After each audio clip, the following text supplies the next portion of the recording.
सत श्री अकाल, नमस्कार, आदाब। मैं हाँ बलबीर जंडू, ਤੁਹਾਡਾ ਸਭ ਦਾ ਸੱਜਣ ਮੀਡੀਆ ਚੈਨਲ ਉੱਤੇ ਸਵਾਗਤ ਹੈ। ਭਾਰਤ ਵਿੱਚ ਇਸ ਵੇਲੇ ਹਰ ਰੋਜ਼ ਭਾਰਤ ਜੁੜੋ ਯਾਤਰਾ ਦੀ ਚਰਚਾ ਸਾਹਮਣੇ ਆ ਰਹੀ ਹੈ ਔਰ ਉਸ ਚਰਚਾ ਦੇ ਨਾਲ ਅਸੀਂ ਦੇਖਦੇ ਹਾਂ ਕਿ ਕਾਂਗਰਸ ਨੇ ਜਿਹੜਾ ਆਪਣੇ ਉਦੈਪੁਰ ਦਾ ਜਿਹੜਾ ਸੈਸ਼ਨ ਸੀ ਉਸ ਵਿੱਚ ਜਿਹੜਾ ਫੈਸਲਾ ਲਿਆ ਸੀ, ਉਸ ਸਮੇਂ ਕਾਂਗਰਸ ਦੀ ਸਥਿਤੀ ਸੀ ਉਹ ਬਿਲਕੁਲ ਉਹ ਸਥਿਤੀ ਸੀ ਜਿਹਦੇ ਵਿੱਚ ਹਰੇਕ ਇਹ ਮਹਿਸੂਸ ਕਰ ਰਿਹਾ ਸੀ ਤੇ ਇਸ ਤਰ੍ਹਾਂ ਦੀ ਚਰਚਾ ਵੀ ਸੀ ਕਿ ਕਾਂਗਰਸ ਜਿਵੇਂ ਇੰਨੀ ਕਮਜ਼ੋਰ ਹੋ ਗਈ ਹੈ, ਖਤਮ ਹੋਣ ਤੱਕ ਦੀਆਂ ਗੱਲਾਂ ਜਿਹੜੀਆਂ ਉਹ ਕੀਤੀਆਂ ਜਾ ਰਹੀਆਂ ਸੀ। ਤੇ ਦੂਸਰੇ ਪਾਸੇ ਹਾਕਮ ਧਿਰ ਲਗਾਤਾਰ ਇਸ ਗੱਲ ਤੇ ਲੱਗੀ ਹੋਈ ਸੀ ਕਿ ਉਹ ਕਾਂਗਰਸ ਮੁਕਤ ਭਾਰਤ ਚਾਹੁੰਦੇ ਆ ਤੇ ਉਹਦੇ ਲਈ ਉਹ ਕੰਮ ਵੀ ਕਰ ਰਹੇ ਤੇ ਉਸ ਦੇ ਲਈ ਉਹਨਾਂ ਨੇ ਜਿਹੜੇ ਯਤਨ ਕੀਤੇ ਤਾਂ ਸਮੁੱਚੇ ਦੇਸ਼ ਵਿੱਚ ਇਹ ਪ੍ਰਭਾਵ ਜਾ ਰਿਹਾ ਸੀਗਾ ਕਿ ਅਸਲ ਦੇ ਵਿੱਚ ਜਿਹੜੀ ਹਾਕਮ ਭਾਰਤੀ ਜਨਤਾ ਪਾਰਟੀ ਹੈ ਉਹ ਵਿਰੋਧੀ ਧਿਰ ਮੁਕਤ ਜਿਹੜਾ ਭਾਰਤ ਹੈ ਉਹ ਚਾਹੁੰਦੀ ਹੈ।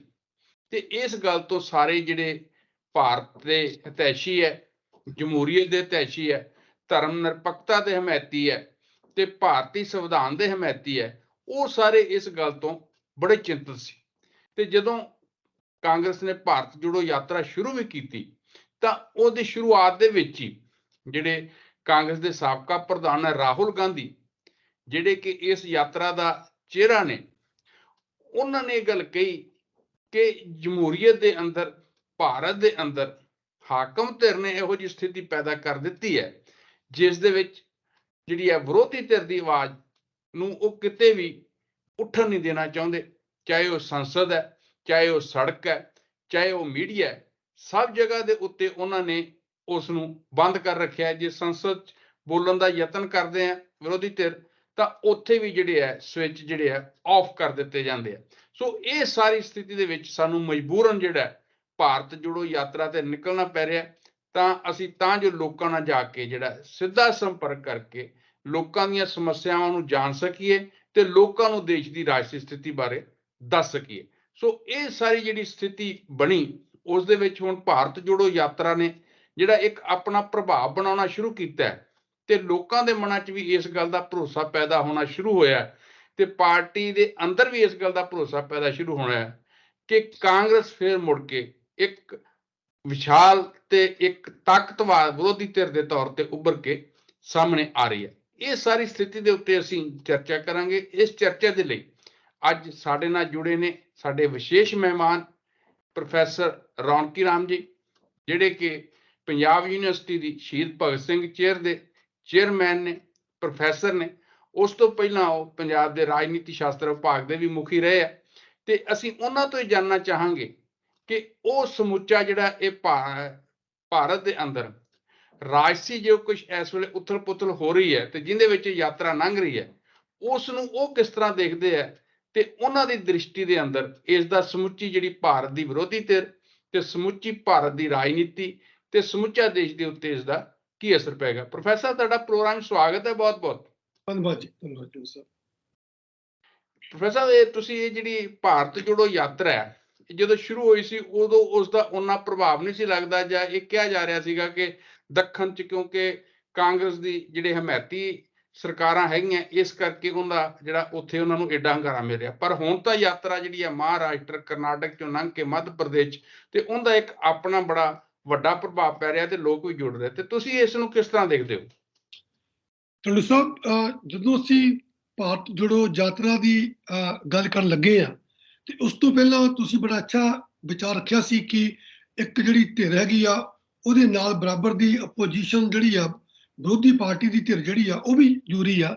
ਹਾਂ, ਇਹ ਗੱਲ ਬੜੀ ਅਸਰਦਾਰ ਹੈ ਕਿਉਂਕਿ ਲੋਕਤੰਤਰ ਨੂੰ ਚਲਾਉਣ ਵਾਸਤੇ ਉਹਦੇ ਵਿੱਚ ਜਿਹੜੀ ਰਾਜਨੀਤਿਕ ਪਾਰਟੀਆਂ ਹੁੰਦੀਆਂ ਨੇ, ਪੋਲੀਟੀਕਲ ਪਾਰਟੀਆਂ ਨੇ, ਉਹਨਾਂ ਦੀ ਅਹਿਮ ਭੂਮਿਕਾ ਹੁੰਦੀ ਆ। ਉਹ ਜਿਹੜੀਆਂ ਪਾਰਟੀਆਂ ਨੇ ਉਹ ਜਿਹੜੀ ਸਤਾ ਹੈ ਉਹਦਾ ਸਮਤਲ ਬਣਾ ਰੱਖਦੀਆਂ ਨੇ। ਸਤਾ ਬਿਲਕੁਲ ਵੀ ਇੱਕ ਪਾਸੇ ਦਾ ਝੁਕਾਅ ਨਹੀਂ ਹੁੰਦਾ। ਇਸ ਦੇ ਨਾਲ ਕੀ ਹੁੰਦਾ ਕਿ ਲੋਕਤੰਤਰ ਦੇ ਵਿੱਚ ਲੋਕਾਂ ਦੀ ਜਿਹੜੀ ਸ਼ਕਤੀ ਆ ਉਹਦਾ ਦੁਰਉਪਯੋਗ ਨਹੀਂ ਹੋ ਸਕਦਾ। ਰਾਜਨੀਤਿਕ ਪਾਰਟੀਆਂ ਉਹਨਾਂ ਦੀਆਂ ਵੋਟਾਂ ਲੈ ਕੇ ਸਰਕਾਰਾਂ ਬਣਾ ਕੇ ਉਹ ਸ਼ਕਤੀ ਦਾ ਦੁਰਉਪਯੋਗ ਨਹੀਂ ਕਰ ਸਕਦੀਆਂ ਕਿਉਂਕਿ ਹਰ ਵਕਤ ਕਿਤੇ ਨਾ ਕਿਤੇ ਚੈੱਕ ਤੇ ਬੈਲੈਂਸ ਜਿਹੜਾ ਹੈਗਾ, ਉਹ ਜਿਹੜਾ ਰੂਲ ਹੈਗਾ ਚੈੱਕ ਐਂਡ ਬੈਲੈਂਸ ਦਾ, ਉਹ ਲੱਗਾ ਰਹਿੰਦਾ। ਜਿੱਦਾਂ ਕਿ ਲੈਜਿਸਲੇਟਿਵ, ਐਗਜ਼ੈਕਟਿਵ ਤੇ ਜੁਡੀਸ਼ਰੀ ਦਾ ਤਿੰਨਾਂ ਦਾ ਸਬੰਧ ਚੈੱਕਸ ਐਂਡ ਬੈਲੈਂਸਿਸ ਦਾ ਹੈ, ਇਸ ਤਰ੍ਹਾਂ ਲੋਕਤੰਤਰ ਦਾ ਜਿਹੜਾ ਸਬੰਧ ਹੈ ਉਹ ਪਾਰਟੀ ਇਨ ਪਾਵਰ ਤੇ ਆਪੋਜੀਸ਼ਨ ਪਾਰਟੀ, ਇੱਕ ਜਾਂ ਵੱਧ ਆਪੋਜੀਸ਼ਨ ਪਾਰਟੀਆਂ, ਚਾਹੇ ਉਹ 2 ਪਾਰਟੀ ਸਿਸਟਮ ਹੈ ਇੰਗਲੈਂਡ ਦੀ ਤਰ੍ਹਾਂ, ਅਮਰੀਕਾ ਦੀ ਤਰ੍ਹਾਂ, ਜਾਂ ਫਿਰ ਮਲਟੀ ਪਾਰਟੀ ਸਿਸਟਮ ਜਿੱਦਾਂ ਭਾਰਤ ਵਿੱਚ ਰਿਹਾ। ਲੇਕਿਨ ਹੁਣ ਪਿਛਲੇ ਕੁਝ ਸਮੇਂ ਤੋਂ ਇਹ ਵਿਚਾਰ ਉੱਠ ਕੇ ਆ ਰਿਹਾ ਸੀਗਾ ਕਿ ਕਾਂਗਰਸ ਪਾਰਟੀ ਪਿਛਲੇ 1947 ਤੋਂ, ਜਾਂ ਤੁਸੀਂ ਕਹਿ ਲਓ 1936 ਤੋਂ ਇਲੈਕਸ਼ਨ ਤੋਂ ਲੈ ਕੇ ਹੁਣ ਤੱਕ ਕਾਂਗਰਸ ਪਾਰਟੀ ਦਾ ਬੜਾ ਬੋਲਬਾਲਾ ਰਿਹਾ। ਇੱਕ ਵਿਚਾਰ ਆਇਆ ਕਿ ਭਾਰਤ ਮੁਕਤ, ਜਿਹੜਾ ਕਾਂਗਰਸ ਮੁਕਤ ਭਾਰਤ ਬਣਾਇਆ ਜਾਵੇ, ਕਿਉਂਕਿ ਕਰਪਸ਼ਨ ਦੀ ਗੱਲ ਹੋਈ ਆ, ਅੰਨਾ ਹਜ਼ਾਰੇ ਦੀ ਜਿਹੜੀ ਮੂਵਮੈਂਟ ਉੱਠੀ ਆ, ਉਹਨਾਂ ਨੂੰ ਇਹ ਸਾਰਾ ਕੁਝ ਬਣਾ ਕੇ ਗੱਲ ਸ਼ੁਰੂ ਹੋਈ। ਲੇਕਿਨ ਉਹ ਗੱਲ ਤਾਂ ਠੀਕ ਸੀਗੀ ਜੇ ਤੁਸੀਂ ਕਹੋ ਕਿ ਕਰਪਸ਼ਨ ਖਤਮ ਹੋਣੀ ਚਾਹੀਦੀ ਆ, ਪਰ ਕਰਪਸ਼ਨ ਖਤਮ ਹੋਣ ਵਾਸਤੇ ਜਿਹੜੀ ਲੋਕਤੰਤਰ ਦੀ ਪ੍ਰਣਾਲੀ ਆ, ਜੋ ਉਸ ਪ੍ਰਣਾਲੀ ਦਾ ਆਪਣਾ ਰਸਤਾ ਹੈ ਜਿਹਦੇ ਰਾਹੀਂ ਉਹਨੇ ਉਸ ਨਿਸ਼ਾਨੇ ਤੱਕ ਪਹੁੰਚਣਾ ਹੈ, ਜੇ ਉਹ ਕਿਤੇ ਡਾਮਾਡੋਲ ਹੋ ਗਿਆ ਤਾਂ ਨੁਕਸਾਨ ਬਹੁਤ ਜ਼ਿਆਦਾ ਹੋ ਸਕਦਾ ਹੈ। ਇਹ ਗੱਲ ਉਦੋਂ ਪਤਾ ਲੱਗਦੀ ਆ ਜਦੋਂ ਆਪੋਜੀਸ਼ਨ ਵੀਕ ਹੋ ਜਾਂਦੀ ਆ, ਮੀਡੀਆ ਨੂੰ ਕਿਤੇ ਪਾਸੋਂ ਸਪੋਰਟ ਨਹੀਂ ਮਿਲਦੀ, ਮੀਡੀਆ ਵੀ ਫਿਰ ਅੱਖਾਂ ਮੀਟ ਲੈਂਦਾ ਹੈ। ਉਹ ਵੀ ਮਤਲਬ ਜਿੱਥੇ ਵੀ ਕੋਈ ਸਰਕਾਰ, ਕੋਈ ਵੀ ਸਰਕਾਰ ਹੋਵੇ, ਉਹਨੂੰ ਲੱਗਦਾ ਕਿ ਹੁਣ ਮੈਂ ਸਰਵਾਈਵ ਕਰਨਾ ਹੈ। ਤਾਂ ਉਹਦੇ ਨਾਲ ਕੀ ਹੁੰਦਾ ਹੈ ਕਿ ਆਮ ਤੌਰ ਦੇ ਉੱਤੇ ਜਿਹੜਾ ਇੱਕ ਚਣ ਪੁਣ ਕੇ ਵਿਊ ਅੱਗੇ ਆਉਣਾ ਹੁੰਦਾ ਜਨਤਾ ਦੇ, ਉਹ ਆਉਣਾ ਬੰਦ ਹੋ ਜਾਂਦਾ ਹੈ। ਇਸ ਗੱਲ ਨੂੰ ਲੈ ਕੇ ਬੜੀ ਹੈਰਾਨਗੀ ਆ ਅੱਜ ਦੇ ਸਮੇਂ ਦੇ ਵਿੱਚ ਇਦਾਂ ਦੀਆਂ ਯਾਤਰਾ ਦਾ ਹੋਣਾ। ਪਹਿਲਾਂ ਯਾਤਰਾ ਸਨ ਹੋਈਆਂ, ਚਾਹੇ ਉਹ ਤੁਸੀਂ ਚੰਦਰ ਸ਼ੇਖਰ ਦੀ ਯਾਤਰਾ ਰੱਖ ਲਓ, ਜਾਂ ਤੁਸੀਂ ਸਭ ਤੋਂ ਪਹਿਲਾਂ ਜਿਹੜੀ ਬਹੁਤ ਵੱਡੀ ਯਾਤਰਾ ਸੀ ਡੰਡੀ ਮਾਰਚ ਮਹਾਤਮਾ ਗਾਂਧੀ ਜੀ ਦਾ, ਉਹ ਦੇਖੋ, ਜਦੋਂ ਉਹਨਾਂ ਨੇ ਕਿਹਾ ਸੀ ਕਿ ਅਸੀਂ ਨਮਕ ਦਾ ਰੂਲ ਦਾ ਵਿਰੋਧ ਕਰਨਾ ਹੈ, ਅਸੀਂ ਸਭ ਕੁਝ, ਅਸੀਂ ਆਜ਼ਾਦੀ ਦੀ ਗੱਲ ਕਰਨੀ ਆ, ਉਦੋਂ ਸੀਗਾ ਕਿ ਉਦੋਂ ਵੀ ਮੀਡੀਆ ਕੰਟਰੋਲ 'ਚ ਸੀਗਾ, ਅੰਪਾਇਰ ਸੀਗਾ, ਬ੍ਰਿਟਿਸ਼ ਅੰਪਾਇਰ ਸੀਗਾ। ਤੇ ਉਦੋਂ ਤਾਂ ਨਾ ਟੈਲੀਫੋਨ ਸਨ, ਨਾ ਟੈਲੀਵਿਜ਼ਨ ਸੀਗਾ, ਨਾ ਉਦੋਂ ਕੋਈ WhatsApp ਸੀਗਾ, ਨਾ ਟਵਿੱਟਰ ਸੀਗਾ, ਨਾ ਫੇਸਬੁੱਕ ਸੀਗੀ। ਉਦੋਂ ਤਾਂ ਬੜੀ ਮੁਸ਼ਕਲ ਸੀਗੀ, ਪਰ ਇਸ ਲਈ ਡੰਡੀ ਮਾਰਚ ਜਿਹੜਾ ਸੀਗਾ ਲੋਕਾਂ ਤੱਕ ਪਹੁੰਚਣਾ ਜ਼ਰੂਰੀ ਸੀਗਾ। ਪਰ ਹੁਣ ਤਾਂ ਸਭ ਕੁਝ ਹੈ, ਟੀਵੀ ਵੀ ਹੈ, ਟੈਲੀਫੋਨ ਵੀ ਹੈ, ਤੇ ਆਪਣੇ ਕੋਲ WhatsApp ਵੀ ਹੈ, ਟਵਿੱਟਰ ਵੀ ਹੈ, ਫੇਸਬੁੱਕ ਵੀ ਹੈ, ਹੋਰ ਕਈ ਸਾਧਨ ਨੇ। ਉਹਦੇ ਬਾਵਜੂਦ ਵੀ ਉਹ ਸਾਰੇ ਨਾਕਾਮ, ਨਾਕਾਰੇ ਹੋ ਰਹੇ ਨੇ। ਕਿਤੇ ਨਾ ਕਿਤੇ ਲੋਕਤੰਤਰ ਦੀ ਜਿਹੜੀ ਰਾਖੀ ਆ, ਉਹਦੇ ਪ੍ਰੋਫੈਸਰ ਇਹ ਵੀ ਅਸੀਂ ਦੇਖਦੇ ਹਾਂ ਕਿ ਪਿਛਲੇ 8 ਸਾਲਾਂ ਦੇ ਅੰਦਰ ਜਿਹੜੇ ਲੋਕਤੰਤਰ ਦੇ ਮਜ਼ਬੂਤ ਥੰਮ ਸੀਗੇ, ਚਾਹੇ ਜਿਸ ਤਰ੍ਹਾਂ ਤੁਸੀਂ ਗੱਲ ਕੀਤੀ ਹੈ ਮੀਡੀਆ ਦੀ ਹੈ, ਚਾਹੇ ਵਿਰੋਧੀ ਧਿਰ ਹੈ, ਚਾਹੇ ਹੁਣ ਅਸੀਂ ਦੇਖਦੇ ਹਾਂ ਕਿ ਜਿਹੜੀ ਕਾਰਜਪਾਲਿਕ ਹੈ, ਵਿਧਾਨ ਪਾਲਿਕਾ ਹੈ, ਨਿਆਂਪਾਲਿਕਾ ਹੈ, ਔਰ ਜਿਵੇਂ ਇਲੈਕਸ਼ਨ ਕਮਿਸ਼ਨ ਹੈ, ਹੋਰ ਜਿਹੜੀਆਂ CVC ਹੈ, ED ਹੈ, CBI ਹੈ, ਜਿਹੜੀਆਂ ਵੀ ਸੰਵਿਧਾਨਕ ਤੇ ਖੁਦ ਮੁਖਤਾਰ ਸੰਸਥਾਵਾਂ ਸੀ, ਉਹਨਾਂ ਸਾਰੀਆਂ ਨੂੰ ਜਾਂ ਤਾਂ ਖਤਮ ਕਰ ਦਿੱਤਾ ਗਿਆ ਜਾਂ ਇੰਨਾ ਕਮਜ਼ੋਰ ਕਰ ਦਿੱਤਾ ਗਿਆ ਕਿ ਉਹ ਉਸ ਸਿਸਟਮ ਦੇ ਸਪੋਰਟ 'ਚ ਆਣ ਕੇ ਖੜ ਹੀ ਨਹੀਂ ਰਹੀਆਂ। ਔਰ ਇਸ ਗੱਲ ਦਾ ਜ਼ਿਕਰ ਵੀ ਰਾਹੁਲ ਗਾਂਧੀ ਉਹਨਾਂ ਨੇ ਆਪਣੀ ਗੱਲ 'ਚ ਕੀਤਾ ਹੈ ਕਿ ਜਿਹੜੀਆਂ ਵੀ ਸੰਵਿਧਾਨਕ ਸੰਸਥਾਵਾਂ ਜਿਹੜੀਆਂ ਸਪੋਰਟ ਕਰਦੀਆਂ ਡੈਮੋਕ੍ਰੇਸੀ ਨੂੰ ਖੜਾ ਰੱਖਦੀਆਂ, ਜਿਹੜੀਆਂ ਉਹਦਾ ਸਤੰਭ ਨੇ, ਉਹਨਾਂ ਨੂੰ ਵੀ ਇਸ ਢੰਗ ਨਾਲ ਤੋੜ ਦਿੱਤਾ ਗਿਆ ਹੈ, ਇਸ ਢੰਗ ਨਾਲ ਕਮਜ਼ੋਰ ਕਰ ਦਿੱਤਾ ਗਿਆ ਹੈ ਕਿ ਦੇਸ਼ ਏਦਾਂ ਲੱਗਦਾ ਹੈ ਕਿ ਅਣਐਲਾਨੀ ਜਿਹੜੀ ਤਾਨਾਸ਼ਾਹੀ ਦੇ ਵਿੱਚੋਂ ਲੰਘ ਰਿਹਾ।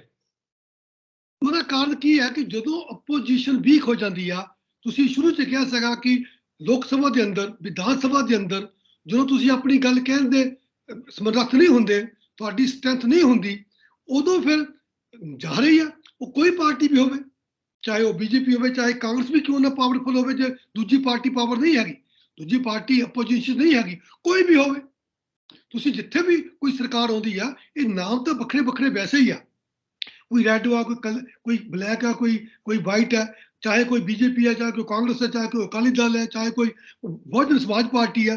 ਜਦੋਂ ਪਾਵਰ ਦੀ ਗੱਲ ਆਉਂਦੀ ਆ, none of them they become different, all of them they behave in the similar fashion, ਕਿਉਂਕਿ ਪਾਵਰ ਜਿਹੜੀ ਹੈਗੀ ਆ ਉਹ ਇੱਕ power corrupt and absolute power, corrupt absolutely.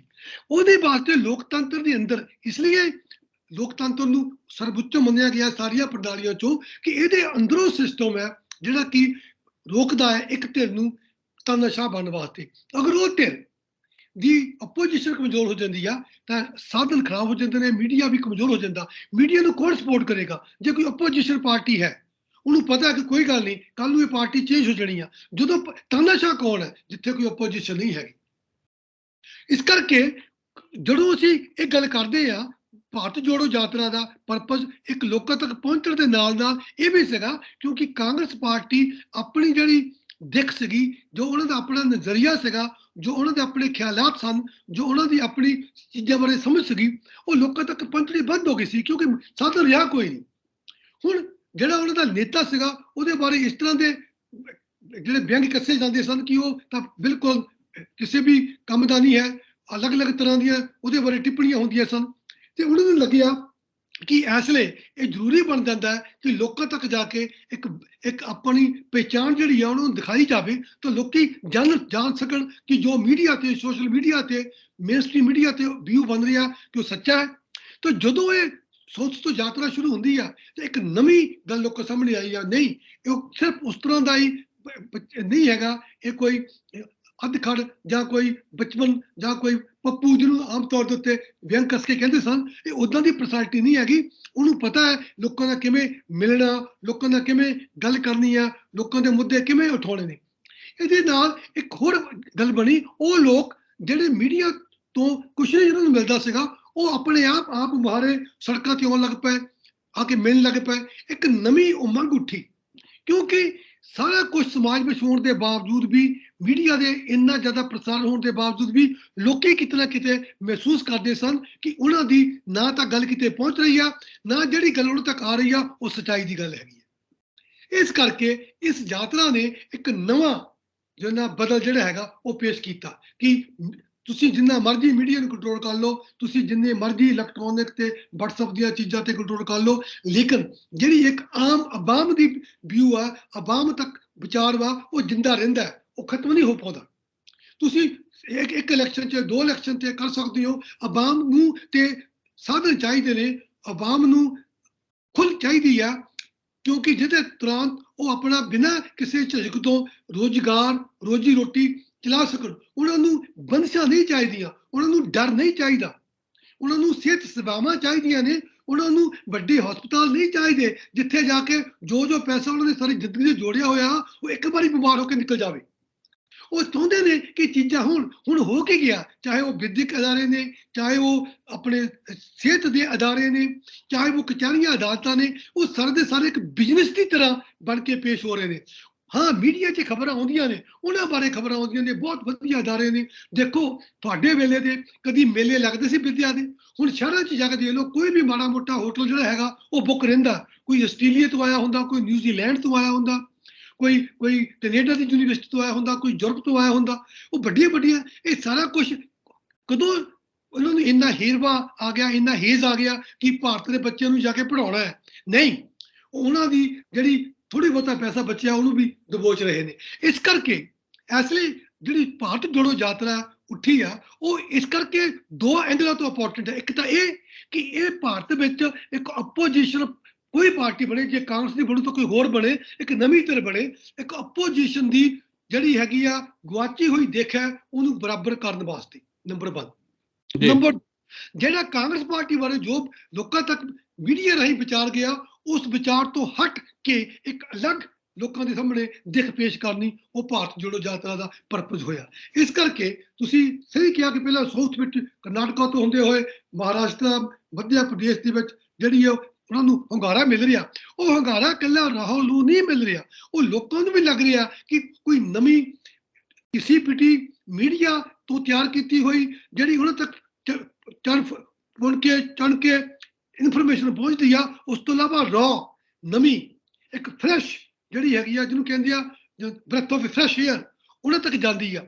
ਇਹ ਤੁਸੀਂ ਦੇਖੋਗੇ ਕਿ ਇਹ ਜਿਹੜੀਆਂ ਯਾਤਰਾ ਸੀਗੀਆਂ, ਇਹ ਕੁਝ ਦਿਨ ਪਹਿਲਾਂ ਵੀ ਲੋਕੀ ਕਿਵੇਂ ਲੋਕ ਮਹਾਰਾਸ਼ਟਰ ਤੇ ਬੰਬੇ ਨੂੰ ਗਏ ਸੀ ਤੁਰ ਕੇ, ਉਹਨਾਂ ਦੇ ਪੈਰਾਂ 'ਚ ਛਾਲੇ ਪੈ ਗਏ ਸੀ, ਲੋਕ ਯਾਤਰਾ ਕੀਤੀ ਸੀਗੀ। ਤੇ ਹੁਣ ਆਪਣੇ ਇੱਥੋਂ ਮਾਲਵੇ ਤੋਂ, ਦੁਆਬੇ ਤੋਂ, ਮਾਝੇ ਤੋਂ ਲੋਕੀ ਪੈਦਲ ਟਰੈਕਟਰਾਂ ਤੇ, ਸਾਈਕਲਾਂ ਤੇ, ਸਕੂਟਰਾਂ ਤੇ, ਮੋਟਰਸਾਈਕਲਾਂ ਤੇ ਦਿੱਲੀ ਦੇ ਬਾਰਡਰਾਂ ਤੱਕ ਗਏ ਸੀ। ਇੱਕ ਮਾਰਚ ਕੀਤੀ ਗਈ ਸੀ। ਇਹ ਲੋਕਾਂ ਦਾ ਆਵਾਮ ਦਾ ਲੋਕਤੰਤਰ ਦੇ ਵਿੱਚ ਜਿਹੜਾ ਨਵਾਂ ਉਹਦੇ 'ਚ ਤੰਤਰ ਨੇ ਲੋਕਾਂ ਦੀ ਸ਼ਕਤੀ ਨੂੰ ਲੋਕਾਂ ਤੱਕ ਬਰਕਰਾਰ ਰੱਖ ਕੇ, ਉਸ ਸ਼ਕਤੀ ਨੂੰ ਪਾਰਲੀਮੈਂਟ ਦੇ ਵਿੱਚ ਕਾਨੂੰਨ ਘੜ ਕੇ, ਕਾਰਜਕਾਰੀ ਸਭਾ ਨੂੰ ਦੇ ਕੇ, ਤਾਂ ਵਿਧਾਨ ਸਭਾ ਦੇ ਵਿੱਚ ਕਾਨੂੰਨ ਬਣਾ ਕੇ, ਫਿਰ ਉੱਥੇ ਦੀਆਂ ਸਟੇਟਾਂ ਦੀਆਂ ਕਾਰਜਕਾਰੀ ਸਭਾਵਾਂ ਦੇ ਰਾਹੀਂ ਅੱਗੇ ਜਾ ਕੇ ਲੋਕਾਂ ਦਾ ਜੀਵਨ ਰਚਨਾਉਣਾ ਹੈ। ਇਹ ਉਹਦਾ ਇੰਜਣ ਹੈ, ਲੋਕਾਂ ਤੱਕ ਵੈਸੇ ਵੀ ਪ੍ਰੋਫੈਸਰ ਅਸੀਂ ਦੇਖਦੇ ਹਾਂ ਕਿ ਭਾਰਤ ਦੇ ਵਿੱਚ ਜਿਹੜੀਆਂ ਪਦ ਯਾਤਰਾਵਾਂ ਉਹਨਾਂ ਦਾ ਇੱਕ ਲੰਬਾ ਇਤਿਹਾਸ ਹੈਗਾ। ਜਦੋਂ ਸਾਡੀ ਆਜ਼ਾਦੀ ਦੀ ਲੜਾਈ ਸੀ ਉਦੋਂ ਤਾਂ ਬੇਸ਼ੱਕ ਅੰਗਰੇਜ਼ਾਂ ਨੂੰ ਜਿਹੜਾ ਸੀਗਾ ਬ੍ਰਿਟਿਸ਼ ਨੂੰ ਇੱਥੋਂ ਕੱਢਣ ਦੇ ਲਈ ਉਸ ਦੇ ਖਿਲਾਫ ਮਹਾਤਮਾ ਗਾਂਧੀ ਨੇ ਪਦ ਯਾਤਰਾਵਾਂ ਕੀਤੀਆਂ, ਔਰ ਉਸ ਤੋਂ ਬਾਅਦ ਵੀ ਦੇਸ਼ ਦੇ ਅੰਦਰ ਜਿਹੜੇ ਯੰਗ ਟਰਕ ਦੇ ਤੌਰ ਤੇ ਜਾਂਦੇ ਸੀ ਕਾਂਗਰਸੀ, ਉਹਨਾਂ ਨੇ ਚੰਦਰ ਸ਼ੇਖਰ ਉਹਨਾਂ ਨੇ ਬੜੀ ਲੰਬੀ ਪਦ ਯਾਤਰਾ ਕੀਤੀ, ਔਰ ਜਿਹੜੇ ਅਡਵਾਨੀ ਹੋਣਾ ਨੇ ਰੱਥ ਯਾਤਰਾ ਕੀਤੀ।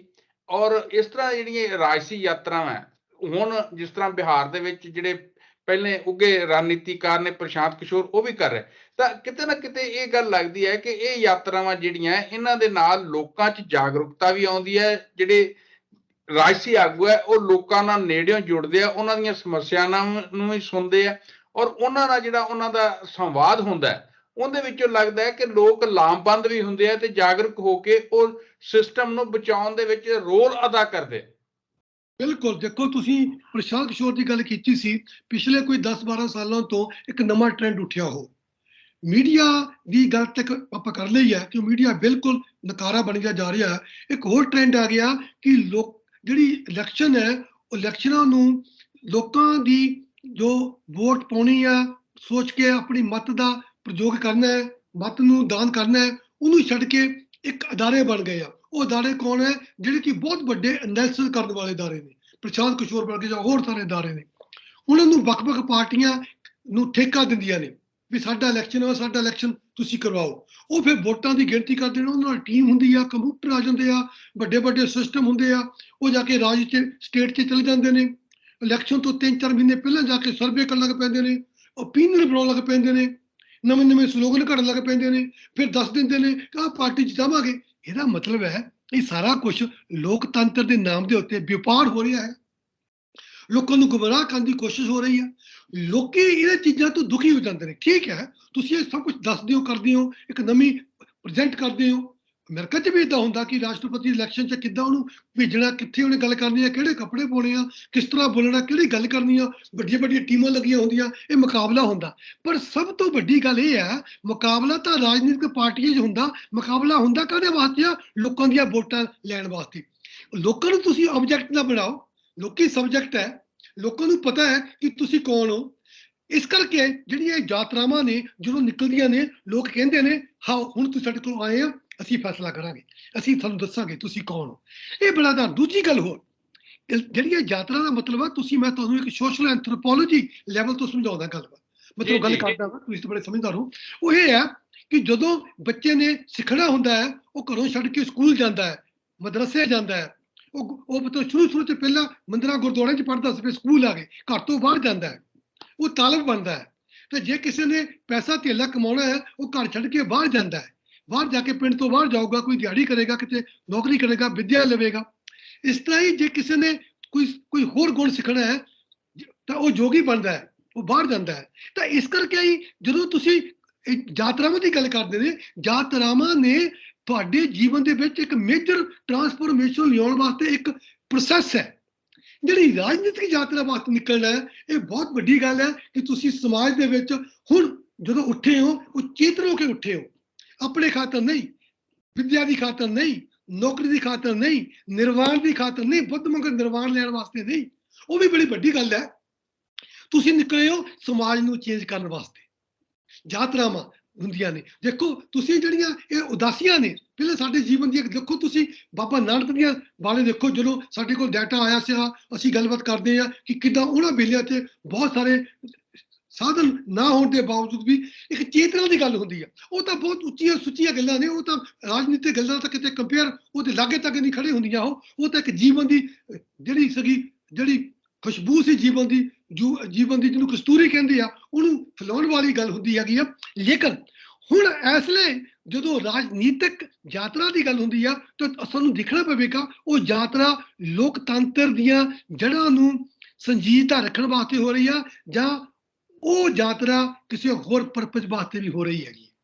ਪ੍ਰੋਫੈਸਰ ਇੱਥੇ ਮੇਰਾ ਸਵਾਲ ਹੈ ਕਿ ਜਿਸ ਤਰ੍ਹਾਂ ਅਸੀਂ ਦੇਖਦੇ ਹਾਂ ਕਿ ਪਿਛਲੇ ਸਮੇਂ ਦੇ ਅੰਦਰ ਜਿਹੜੀ ਰਾਹੁਲ ਗਾਂਧੀ ਜਾਂ ਕਾਂਗਰਸ ਇਹ ਗੱਲ ਕਹਿੰਦੀ ਹੈ ਕਿ ਦੇਸ਼ ਦੇ ਅੰਦਰ ਨਫ਼ਰਤ ਦਾ, ਡਰ ਦਾ, ਹਿੰਸਾ ਦਾ ਮਾਹੌਲ ਬਣਾ ਕੇ ਇੱਕ ਇਸ ਤਰ੍ਹਾਂ ਦਾ ਸਥਿਤੀ ਕ੍ਰੀਏਟ ਕੀਤੀ ਗਈ, ਤਾਂ ਕਾਂਗਰਸ ਜਿਹੜੀ ਹੈ ਉਹਦੇ ਨਾਲ ਲੋਕਾਂ ਜਿਹੜੀ ਵੰਡ ਪਈ ਸੀ ਉਹ ਸਾਰੀ ਭਾਰਤ ਨੂੰ ਜੋੜਨ ਦੇ ਲਈ, ਲੋਕਾਂ ਦਾ ਮਨਾਂ ਚੋਂ ਡਰ ਕੱਢਣ ਦੇ ਲਈ, ਲੋਕਾਂ 'ਚ ਭਰੋਸਾ ਪੈਦਾ ਕਰਨ ਦੇ ਲਈ, ਲੋਕਾਂ ਦੇ ਜਿਹੜਾ ਜਮਹੂਰੀਅਤ ਵਿਰੋਧੀ ਇੱਥੇ ਰੁਝਾਨ ਪੈਦਾ ਹੋ ਰਹੇ ਉਹਨਾਂ ਦੀ ਮੁਖਾਲਫਤ 'ਚ ਖੜੇ ਹੋਣ ਦਾ ਇੱਕ ਹੌਸਲਾ ਜਿਹੜਾ ਹੈ ਉਹ ਦੇਣ ਦਾ ਕੰਮ ਕਰ ਰਹੀ। ਤੇ ਉਹਦੇ ਤੋਂ ਲੱਗਦਾ ਹੈ ਕਿ ਇੱਕ ਜਿਹੜਾ ਸਮਾਨ ਅੰਤਰ ਜਿਹੜਾ ਬਿਰਤਾਂਤ ਹੈ ਉਹ ਕਾਂਗਰਸ ਵੱਲੋਂ ਜਿਹੜਾ ਸਿਰਜਿਆ ਜਾ ਰਿਹਾ ਤੇ ਉਹਦਾ ਲੋਕਾਂ 'ਚ ਅਸਰ ਪੈ ਰਿਹਾ। ਦੇਖੋ ਗੱਲ ਇਸ ਤਰ੍ਹਾਂ ਹੈਗੀ ਆ, ਇਸ ਤਰ੍ਹਾਂ ਦੀ ਜਦੋਂ ਤੁਸੀਂ ਹੁਣ ਭਾਰਤ ਵਿੱਚ ਲੋਕਤੰਤਰ ਦੀ ਜਿਹੜੀ ਹੈਗੀ ਆ ਸਮੇਂ ਕਾਫੀ ਸਮੇਂ ਨਾਲ ਉਹਦੀਆਂ ਜੜ੍ਹਾਂ ਡੂੰਘੀਆਂ ਗਈਆਂ ਨੇ। ਇਦਾਂ ਦੇ ਸਿਸਟਮ ਉੱਤੇ ਅਗਰ ਬਿਲਕੁਲ ਹੀ ਲੋਕਾਂ ਦਾ ਰਾਜਨੀਤਿਕ ਤੌਰ ਦੇ ਉੱਤੇ ਮੋਹ ਭੰਗ ਹੋ ਜਾਵੇ ਫਿਰ ਤਾਂ ਅਸੀਂ ਸੋਚਦੇ ਹਾਂ ਕਿ ਕਿਤੇ ਨਾ ਕਿਤੇ ਬਹੁਤ ਗਿਰਾਵਟ ਆ ਕੇ ਨੁਕਸਾਨ ਬਹੁਤ ਹੋ ਸਕਦਾ। ਪਰ ਸਾਡੇ ਪਾਸ ਤਾਂ ਲਗਾਤਾਰ ਪ੍ਰਾਪਤੀ ਇਹ ਰਹੀ ਆ ਭਾਰਤ ਦੇ ਲੋਕਤੰਤਰ ਦੀ। ਹਰੇਕ 5 ਸਾਲ ਬਾਅਦ ਇਲੈਕਸ਼ਨ ਹੋਏ ਨੇ, ਜਿੱਦਾਂ ਦੇ ਮਰਜ਼ੀ ਹਾਲਾਤ ਹੋਏ ਹੋਣ। 22 ਇਲੈਕਸ਼ਨ ਹੋਏ ਨੇ ਪੰਜਾਬ ਦੇ ਵਿੱਚ, ਅੱਤਵਾਦ ਵੇਲੇ ਵੀ ਇਲੈਕਸ਼ਨ ਹੋਏ ਨੇ, ਭਾਵੇਂ ਥੋੜੇ % ਵੋਟਾਂ ਪਈਆਂ ਨੇ। ਕਸ਼ਮੀਰ 'ਚ ਇਲੈਕਸ਼ਨ ਹੋਏ ਨੇ। ਇਹ ਬੜੀਆਂ ਵੱਡੀਆਂ ਪ੍ਰਾਪਤੀਆਂ ਨੇ, ਵੋਟਾਂ ਪੈਣੀਆਂ, ਇਲੈਕਸ਼ਨ ਹੋਣੇ। ਹੁਣ ਉਹਦੇ 'ਚ ਜਿਹੜਾ ਇੱਕ ਪਾਸੜ ਹੋ ਰਿਹਾ ਹੈ ਉਹਨੂੰ ਉਦੋਂ ਲੈ ਕੇ ਕਾਫੀ ਚਿੰਤਤ ਹੋ ਰਹੇ ਨੇ ਲੋਕ, ਉੱਠ ਰਹੇ ਨੇ, ਬੁੱਧੀਜੀਵੀ ਗੱਲਬਾਤ ਕਰ ਰਹੇ ਨੇ, ਸਮਾਜਵਾਦੀ ਜਿਹੜੇ ਲੋਕ ਨੇ ਉਹ ਸੋਚ ਰਹੇ ਨੇ, ਰਾਸ਼ਟਰਵਾਦੀ ਲੋਕ ਆਪਣੀ ਤਰ੍ਹਾਂ ਦਾ ਸੋਚ ਰਹੇ ਨੇ। ਇੱਕ ਵਿਚਾਰ ਉੱਠ ਰਿਹਾ, ਲੈਟ ਥਾਊਜ਼ੈਂਡ ਫਲਾਵਰ ਬਲੌਸਮ ਦੀ ਗੱਲ ਹੋ ਰਹੀ ਆ।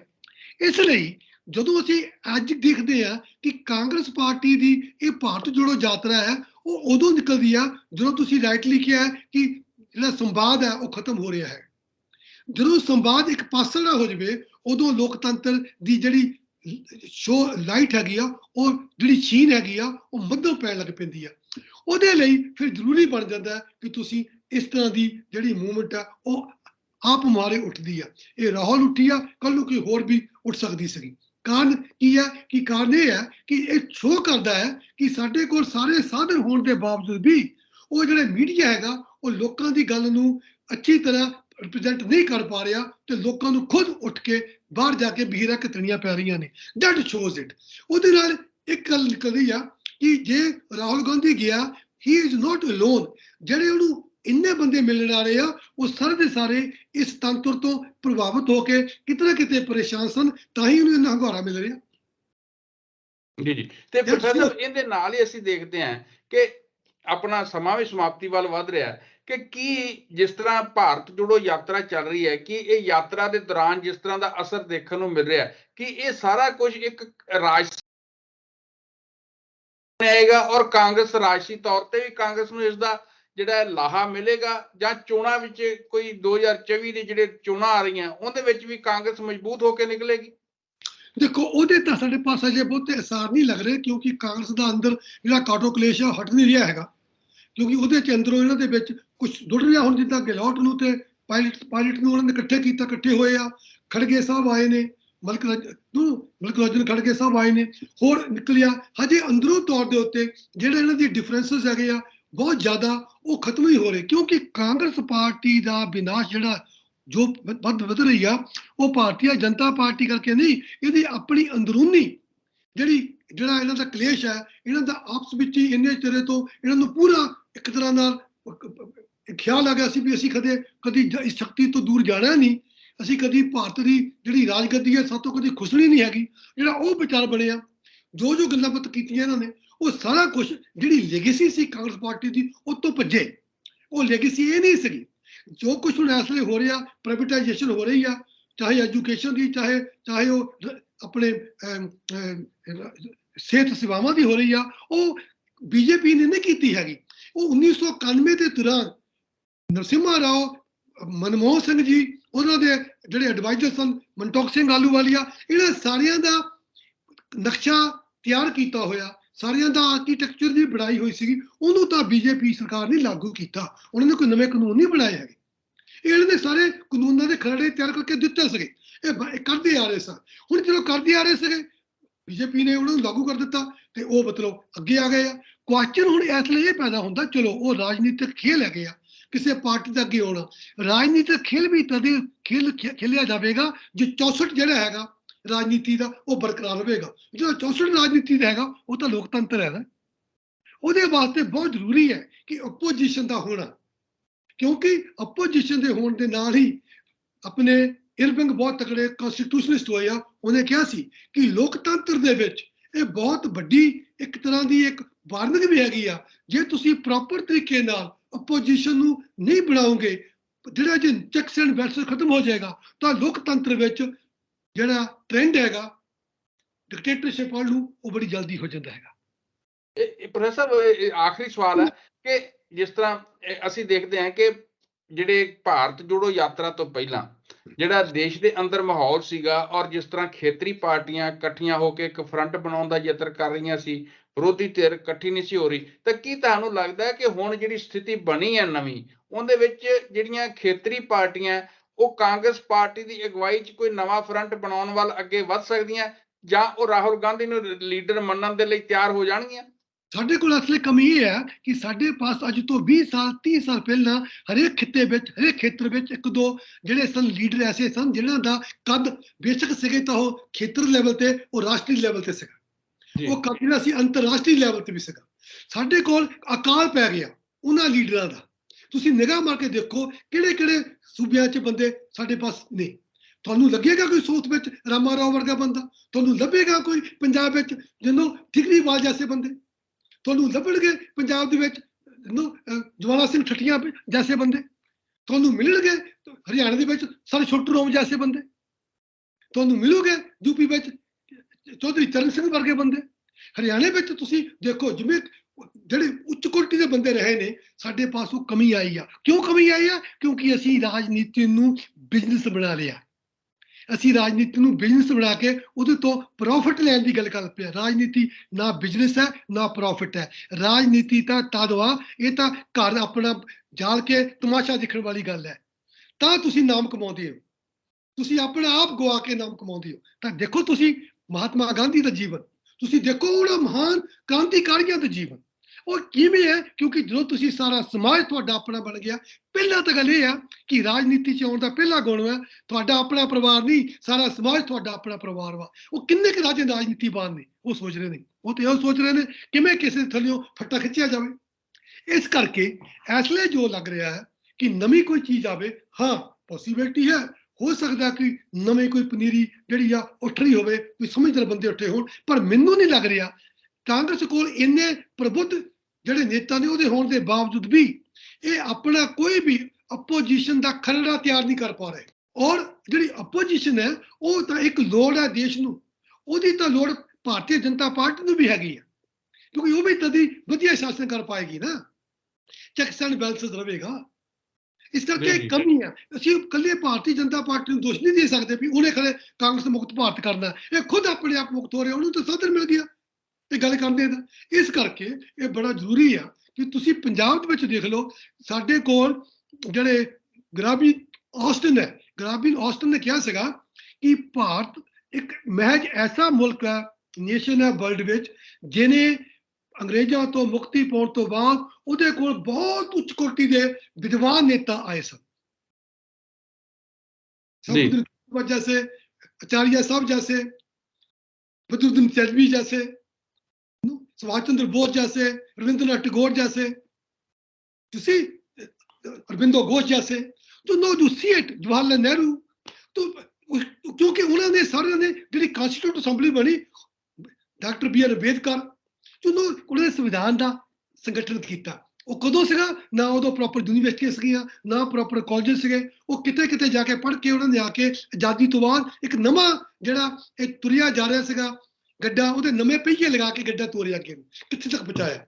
ਹੁਣ ਸਭ ਕੁਝ ਹੋਣ ਦੇ ਬਾਵਜੂਦ ਵੀ ਇੰਨੀਆਂ ਯੂਨੀਵਰਸਿਟੀਆਂ ਬਣ ਗਈਆਂ, ਇੰਨੇ ਅਦਾਰੇ ਬਣ ਗਏ। ਹੁਣ ਕੀ ਹੋਇਆ? ਸਾਡੇ ਕੋਲ ਉਹ ਆ ਰਹੇ ਨੇ ਜਿਹੜੇ ਕਹਿੰਦੇ ਨੇ ਅਸੀਂ ਇੰਨੇ ਕਰੋੜ ਰੁਪਏ ਲਵਾਂਗੇ, ਸਾਨੂੰ ਤੁਸੀਂ ਠੇਕੇ ਤੇ ਲੈ ਲਓ, ਅਸੀਂ ਤੁਹਾਨੂੰ ਇਲੈਕਸ਼ਨ ਜਿਤਾ ਦੇਵਾਂਗੇ। What is this? ਅਸੀਂ ਉਹਨਾਂ ਨੂੰ ਦੱਸ ਰਹੇ ਹਾਂ ਵੀ ਅਸੀਂ ਤੁਹਾਨੂੰ ਇਲੈਕਸ਼ਨ ਜਿਤਾਵਾਂਗੇ, ਤੁਸੀਂ ਆਹ ਗੱਲ ਕਰੋ। ਗੱਲ ਇਹ ਆ ਤੁਸੀਂ ਇਲੈਕਸ਼ਨ ਜਿਤਾਓ ਜਾਂ ਹਰਾਓ, ਜੇ ਲੋਕਤੰਤਰ ਫੇਲ ਹੋ ਗਿਆ ਤੁਸੀਂ ਖੁਦ ਨਹੀਂ ਬਚੋਗੇ। ਇਹ ਤਾਂ ਉਹ ਕਿਸ਼ਤੀ ਆ ਅਸੀਂ ਠੱਲੀ ਹੋਈ ਆ ਸਮੁੰਦਰ ਦੇ ਵਿੱਚ, ਇਹਦੇ 'ਚ ਕਿਤੇ ਮੋਰੀ ਪਈ ਆ, ਉਹਨੂੰ ਮੋਰੀ ਨੂੰ ਬੰਦ ਕਰੋ, ਨਾ ਕਿ ਮੋਰੀਆਂ ਹੋਰ ਕਰੋ ਜੀ। ਜੇ ਪਾਣੀ ਭਰ ਗਿਆ ਨਾਲੇ ਕਿਸ਼ਤੀ ਤੁਸੀਂ ਵੀ ਡੁੱਬੋਗੇ। ਇਹ ਬੜੀ ਮੁਸ਼ਕਿਲ ਆਜ਼ਾਦੀ ਮਿਲੀ ਆ। ਇਹ ਪ੍ਰੋਫੈਸਰ ਆਖਿਰ ਤੁਸੀਂ ਕੋਈ ਗੱਲ ਕਹਿਣੀ ਹੋਵੇ ਆਪਣੇ ਕੋਲ, ਬਿਲਕੁਲ ਲਾਸਟ ਮਿੰਟ ਹੈ, ਜੇ ਤੁਸੀਂ ਕਹਿਣਾ ਹੋਵੇ ਕੁਝ ਹੋਰ ਹਾਂ, ਮੈਂ ਇਹ ਤੁਹਾਨੂੰ ਕਹਿਣਾ ਚਾਹਾਂਗਾ, ਸਾਡੇ ਕੋਲ ਜਿਹੜੇ ਇੰਸਟੀਟਿਊਸ਼ਨ ਨੇ, ਉਹ ਇੰਸਟੀਟਿਊਸ਼ਨ ਨੂੰ ਬਰਕਰਾਰ ਰੱਖਣ ਲਈ ਸਾਨੂੰ ਬੜੀ ਕੋਸ਼ਿਸ਼ ਕਰਨੀ ਚਾਹੀਦੀ ਹੈ। ਸਾਡੀ ਵਿਧਾਨ ਪਾਲਿਕਾ, ਸਾਡੀ ਕਾਰਜਪਾਲਿਕਾ, ਸਾਡੀ ਜੁਡੀਸ਼ਰੀ, ਸਾਡਾ ਮੀਡੀਆ, ਇਹ ਚੌਥਾ ਥੰਮ ਹੈ ਲੋਕਤੰਤਰ ਦਾ। ਇਹਦੇ 'ਚ ਜਿੱਥੇ ਜਿੱਥੇ ਵੀ ਅਸੀਂ ਬੈਠੇ ਹਾਂ, ਸਾਨੂੰ ਬਿਲਕੁਲ ਆਪਣੇ ਰਨੇਸਾਂ ਥਿੰਕਰ ਤੋਂ ਸੇਧ ਲੈ ਕੇ ਇਹ ਕੋਸ਼ਿਸ਼ ਕਰਨੀ ਪਵੇਗੀ, ਕਿਉਂਕਿ ਸਾਡਾ ਇਹ ਫਰਜ਼ ਬਣਦਾ ਹੈ ਕਿ ਸਾਨੂੰ ਜੇ ਜੋ ਕੁਝ ਮਿਲਿਆ ਇਸ ਮਾਹੌਲ 'ਚੋਂ ਮਿਲਿਆ, ਜਿਨ੍ਹਾਂ ਨੇ ਕੁਰਬਾਨੀਆਂ ਕੀਤੀਆਂ ਦੇਸ਼ ਵਿੱਚ ਇੰਨੀਆਂ, ਉਹਦੇ ਬਾਅਦ ਸਾਨੂੰ, ਅਸੀਂ ਜਨਮੇ ਆ ਇਸ ਆਜ਼ਾਦ ਦੇਸ਼ ਵਿੱਚ। ਅਸੀਂ ਪਾਰਟੀਸ਼ਨ ਤੋਂ ਬਾਅਦ ਜਨਮੇ ਆ। ਅਸੀਂ ਪਾਰਟੀਸ਼ਨ ਨਹੀਂ ਦੇਖੀ, ਅਸੀਂ ਪਹਿਲੇ ਹਾਲਾਤ ਨਹੀਂ ਦੇਖੇ, ਸਾਨੂੰ ਅਸੀਂ ਭੁੱਲ ਗਏ ਆ ਉਹਨਾਂ ਚੀਜ਼ਾਂ ਨੂੰ। ਸਾਨੂੰ ਜ਼ਰੂਰਤ ਹੈ ਕਿ ਇਹਨਾਂ ਚੀਜ਼ਾਂ, ਇਹਨਾਂ ਸਾਡੀਆਂ ਜਿਹੜੀਆਂ ਸੰਸਥਾਵਾਂ ਨੇ, ਇਹ ਸਾਡੇ ਖੇਮੇ ਨੇ, ਇਹਨਾਂ ਨੂੰ ਬਣਾਏ ਰੱਖੀਏ। ਠੀਕ ਹੈ, ਤੁਸੀਂ ਵਿਸ਼ਵ ਦੇ ਵਿੱਚ ਕੰਪੀਟ ਕਰਨ ਵਾਸਤੇ ਤੁਹਾਨੂੰ ਕਈ ਤਰ੍ਹਾਂ ਦੀਆਂ ਪੈਂਤਰੇ ਲੈਣੇ ਪੈਂਦੇ ਆ, ਪਰ ਸਭ ਤੋਂ ਵੱਡਾ ਜਿਹੜਾ ਸਾਡੀ ਪਹਿਚਾਣ ਦਾ ਪੈਂਤਰਾ ਹੈ, ਕਿਉਂਕਿ ਮੁਹੰਮਦ ਇਕਬਾਲ ਨੇ ਕਿਹਾ ਸੀਗਾ ਕਿ ਜਿਹੜੀ ਸਾਡੀ ਪਹਿਚਾਣ ਹੈ, ਕੁਛ ਤੋਂ ਹੈ ਜੋ ਹਮ ਮਿਟਤੇ ਨਹੀਂ, ਉਹਨੂੰ ਬਣਾਏ ਰੱਖਣਾ ਹੈ। ਨਹੀਂ ਤਾਂ ਮਿਟਣ ਲੱਗੇ ਬਹੁਤਾ ਦੇਰ ਲੱਗਦੀ ਨਹੀਂ ਹੈਗੀ। ਇਸ ਲਈ ਜ਼ਰੂਰੀ ਬਣ ਗਿਆ ਹੈ ਕਿ ਜਿਹੜੀਆਂ ਇਸ ਵਕਤ ਇਦਾਂ ਦੀਆਂ ਭਾਰਤ ਜੋੜੋ ਯਾਤਰਾਵਾਂ ਨੇ, ਸਾਡੀਆਂ ਵਿਚਾਰ ਵਟਾਂਦਰਾ ਹੋ ਰਹੇ ਨੇ, ਇਹ ਬੜਾ ਜ਼ਰੂਰੀ ਹੈ। ਤੁਹਾਡੇ ਵਰਗੇ ਜਿਹੜੇ ਪ੍ਰਬੁੱਧ ਮੀਡੀਆ ਪਰਸਨ ਨੇ, ਡਿਬੇਟਾਂ ਹੋਣ, ਲੋਕਾਂ ਤੇ ਗੱਲ ਵੱਜ ਜਾਵੇ, ਲੋਕਾਂ ਨੂੰ ਵਿਚਾਰ ਪਤਾ ਲੱਗਣ, ਤਾਂ ਕਿ ਜਿਹੜੇ ਮੈਨੇਜਰ ਨੇ ਪਾਵਰ ਦੇ, ਉਹਨਾਂ ਤੋਂ ਛੁਟਕਾਰਾ ਹੋ ਪਾਵੇ। ਉਹ ਮੈਨੇਜਰ ਬਣ ਜੀ, ਇੱਥੇ ਹੀ ਸਾਡੇ ਪ੍ਰੋਗਰਾਮ ਦਾ ਸਮਾਂ ਸਮਾਪਤ ਹੁੰਦਾ ਹੈ। ਜਿਹੜੇ ਦੋਸਤ ਸਾਡੇ ਇਸ ਪ੍ਰੋਗਰਾਮ ਜੁੜੇ, ਦੋਸਤੋ, ਜੇ ਤੁਹਾਨੂੰ ਸਾਡਾ ਇਹ ਪ੍ਰੋਗਰਾਮ ਪਸੰਦ ਆਇਆ ਹੋਵੇ ਤਾਂ ਤੁਸੀਂ ਇਸ ਨੂੰ ਲਾਈਕ ਵੀ ਜ਼ਰੂਰ ਕਰਨਾ, ਆਪਣੇ ਦੋਸਤਾਂ ਨਾਲ ਵੀ ਸ਼ੇਅਰ ਕਰਨਾ, ਤੇ ਜੇ ਇਸ ਪ੍ਰੋਗਰਾਮ ਬਾਰੇ ਤੁਹਾਡੀ ਕੋਈ ਆਪਣੀ ਰਾਏ ਹੋਵੇ, ਤੁਹਾਡੀ ਕੋਈ ਟਿੱਪਣੀ ਹੋਵੇ, ਤਾਂ ਤੁਸੀਂ ਸਾਡੇ ਫੇਸਬੁੱਕ ਪੇਜ ਤੇ ਜਾ ਕੇ ਦੇ ਸਕਦੇ ਹੋ। YouTube ਦਾ ਜਿਹੜਾ ਕਮੈਂਟ ਬਾਕਸ ਹੈ, ਉਹਦੇ ਵਿੱਚ ਜਾ ਕੇ ਆਪਣੀ ਟਿੱਪਣੀ ਦਰਜ ਕਰ ਸਕਦੇ ਹੋ। ਤੇ ਤੁਹਾਡੀਆਂ ਟਿੱਪਣੀਆਂ, ਤੁਹਾਡੀ ਰਾਏ ਜਿਹੜੀ ਹੈ, ਉਹ ਸਾਡੇ ਲਈ ਬੜੀ ਕੀਮਤੀ ਹੁੰਦੀ ਹੈ। ਤੇ ਜੇ ਕੋਈ ਤੁਹਾਡੀ ਇਸ ਤਰ੍ਹਾਂ ਦੀ ਰਾਏ ਜਾਂ ਟਿੱਪਣੀ ਹੋਏ ਤਾਂ ਅਸੀਂ ਆਪਣੇ ਜ਼ਰੂਰ ਅਗਲੇ ਪ੍ਰੋਗਰਾਮ 'ਚ ਵੀ ਉਸ ਨੂੰ ਸ਼ਾਮਲ ਕਰਨ ਦੀ ਕੋਸ਼ਿਸ਼ ਕਰਾਂਗੇ। ਤੇ ਨਾਲ ਦੀ ਨਾਲ ਸਾਡੀ ਇਹ ਵੀ ਬੇਨਤੀ ਹੈ ਕਿ ਤੁਸੀਂ ਸਾਡੇ ਚੈਨਲ ਜਿਹੜਾ ਹੈਗਾ ਸੱਜਣ ਮੀਡੀਆ, ਇਸ ਨੂੰ ਵੀ ਸਬਸਕ੍ਰਾਈਬ ਕਰੋ, ਤਾਂ ਜੋ ਵੱਧ ਤੋਂ ਵੱਧ ਤੁਹਾਡੇ ਕੋਲ ਇਸ ਤਰ੍ਹਾਂ ਦੀਆਂ ਜਿਹੜੀਆਂ ਵਿਚਾਰ ਚਰਚਾਵਾਂ, ਉਹ ਤੁਹਾਡੇ ਕੋਲ ਲਗਾਤਾਰ ਪਹੁੰਚਦੀਆਂ ਰਹਿਣ। ਤੁਹਾਡਾ ਬਹੁਤ ਬਹੁਤ ਧੰਨਵਾਦ ਪ੍ਰੋਫੈਸਰ ਸਾਹਿਬ, ਤੁਹਾਡਾ ਵੀ ਬਹੁਤ ਬਹੁਤ ਧੰਨਵਾਦ।